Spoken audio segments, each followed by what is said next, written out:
In need of every single vote the hard seller's on to convince wavering members of Congress, but for some this legislation is a bitter pill that they simply aren't willing to swallow. The BBC's North America editor, Mark Mardell, has travelled to Pittsburgh, where the internal battle is playing out. What happens to America's healthcare system has divided a nation and damaged the president.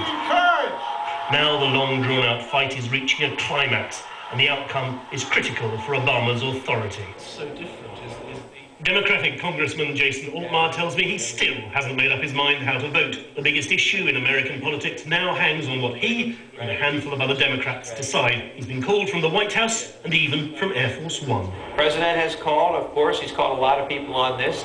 Isn't this in part about his authority? If this goes down, he's very damaged. I'm not worried about the political implications. I have the competing goals of representing my district and making sure we have good policy. And those two things should be working together. If I have a vote that my constituents aren't comfortable with, I'm not going to be able to support the bill. So what do his constituents think here in Pennsylvania District 4? It's a suburb of Pittsburgh, a swing seat he could well lose in November's midterm elections over the president's insistence on changing America's healthcare system.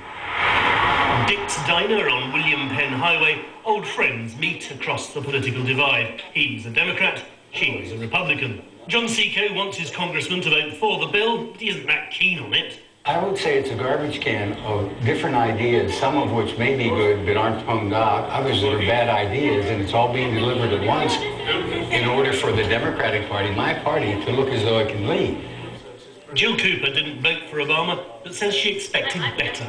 To me, he looks like someone who is trying to win for the sake of winning, leading, not listening, and I'm very, disappointed. In the local pharmacy, a call to tell a man his prescription isn't being paid for. It's saying that you don't have coverage. He's lost his job, and with it, his insurance. Because it's pretty expensive. It's $464. There's general agreement reform is needed, but the owner says this bill doesn't do the trick, and he hopes his congressman will vote no. I can't speak for the people who come in here, but I know what they're going through with the way that healthcare is today, and I don't see anything in the current legislation that they're trying to push forward that's going to help that. The small towns that make up this area aren't rich, and they're not poor either. They're conservative with a small c. What people here make of the changes to healthcare really matters for the Democratic Party and the future of the president. Mark Mardell, BBC News, Pennsylvania. Well, with the clock ticking down and so much at stake, where does the process and the politics go from here?